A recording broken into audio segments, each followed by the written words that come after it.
ఈరోజు ఈ స్కాములు అనేటువంటివి అమరావతితో మొదలై హంద్రీనేవా దాకా కూడా పారుతూ ఉన్నాయి. ప్రతి విషయంలో కూడా ఎక్కడ ఏది చేయాలన్నా ఏ కార్యక్రమమైనా అభివృద్ధి పేరిట ఆ కార్యక్రమంలో అవినీతి చోటు చేసుకోవడం అనేటువంటిది నిత్యకృత్యంగా మారిపోయింది. ఈరోజు గతంలో చూస్తే కాంట్రాక్ట్ సంస్థలు ఏదైతే ఉన్నాయో రింగు కాకుండా ప్రజాధనాన్ని వృధా కాకుండా ఈరోజు జగన్మోహన్ రెడ్డి గారు అనేక చర్యలు చేపట్టాడు.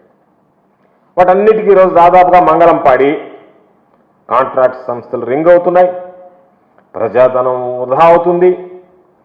దాంతోపాటు ప్రశ్నిస్తానంటూ వచ్చినటువంటి వాళ్ళు కొంతమంది ఈరోజు ప్రశ్నించలేక ఆ అవినీతి పాలకులతోనే అంటగాకేటువంటి పరిస్థితి ఏర్పడింది.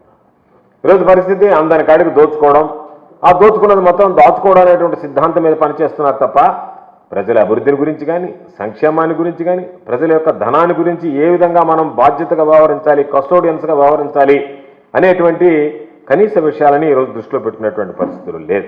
అందుకే చెప్పాం, గత ప్రభుత్వంలో ఉన్నటువంటి అనేక రకాలైనటువంటి క్రైటీరియాలు ఉన్నాయి. ఆ క్రైటీరియాలు ఒక్కొక్కటిగా ఈరోజు మారిపోతున్నాయి. సిండికేట్ అవ్వాలి, అధిక ధరలకు కాంట్రాక్టులు కట్టబెట్టాలి, ఆ విధంగా ఏ పద్ధతిన దానిని అవలంబించడానికి మార్గాలు సుగమం చేయాలనేటువంటి దాని మీద దృష్టి పెడుతున్నాయి తప్ప గతంలో ఈ రాష్ట్రంలో ఈ దేశంలోనే ఒక అత్యున్నతమైనటువంటి కాంట్రాక్టింగ్ విధానాన్ని జగన్మోహన్ రెడ్డి గారు తీసుకొచ్చారు. వాటిలో రెండు ప్రధానంగా మనం మాట్లాడుకోవాలి. ఒకటి జ్యుడిషియల్ ప్రివ్యూ, రెండవది రివర్స్ టెండరింగ్ పద్ధతి.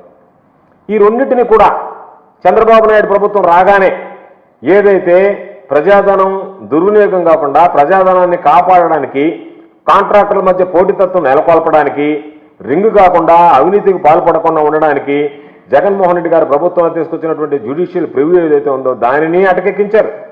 రివర్స్ టెండరింగ్ పద్ధతికి నీరు గార్చారు. వీటి రెండింటికి సంబంధించి రద్దు చేసి గతంలో ఉన్నటువంటి మొబిలైజేషన్ అడ్వాన్స్ అంటే ఏంటి? కాంట్రాక్టుగా కుడి చేత్తో ఇవ్వడం, ఎడం చేత్తో తీసుకోవడం కమిషన్. ఆ పద్ధతిని మరలా గతంలో లేనటువంటి పద్ధతిని మరలా ఈరోజు తీసుకురావడం జరిగింది. ఈరోజు ఒకసారి చూద్దాం అమరావతి భూములకు సంబంధించి ఏం జరిగింది. రాజధాని ఆ రోజు ప్రతిపక్షంలో శాసనసభ్యులుగా ఉన్నాం మేము. అసెంబ్లీలో చంద్రబాబు నాయుడు గారు ఫలానా దగ్గర నిజంగా ప్రకటించకముందే అనేక పత్రికలు లీక్ వచ్చాయి. ఇదిగో ఇక్కడ రాజధాని వస్తుంది, అక్కడ రాజధాని వస్తుంది. పాప అమాయకులందరూ ఆ చుట్టుపక్కల ఉండేటువంటి పొలాలన్నీ కొన్నారు.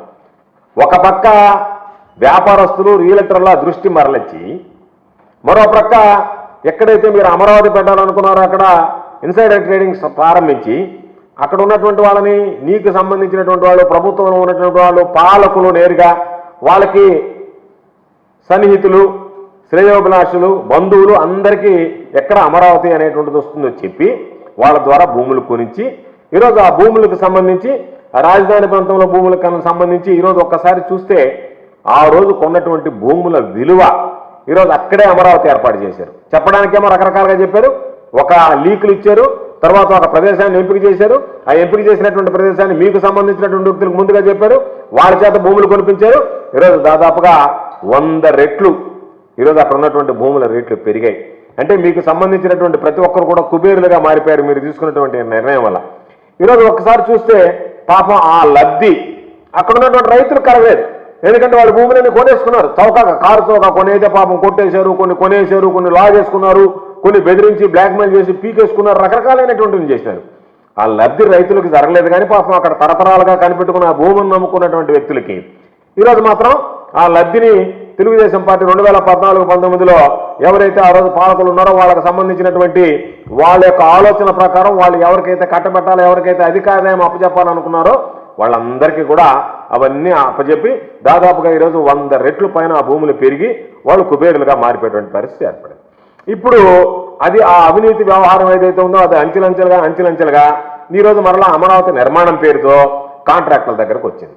ఈ కాంట్రాక్టుల దగ్గరికి వస్తే గతంలో ఏదైతే పొరపాట్లు జరిగాయో 2014-19లో ఒక వ్యవస్థీకృతమైనటువంటి అవినీతి ఏదైతే కార్యకలాపాలు ఊపందుకున్నాయో వాటి మరలా పురుడు పోసుకున్నాయి, వాటికి మరలా ఊపురులు ఊపుతున్నారు.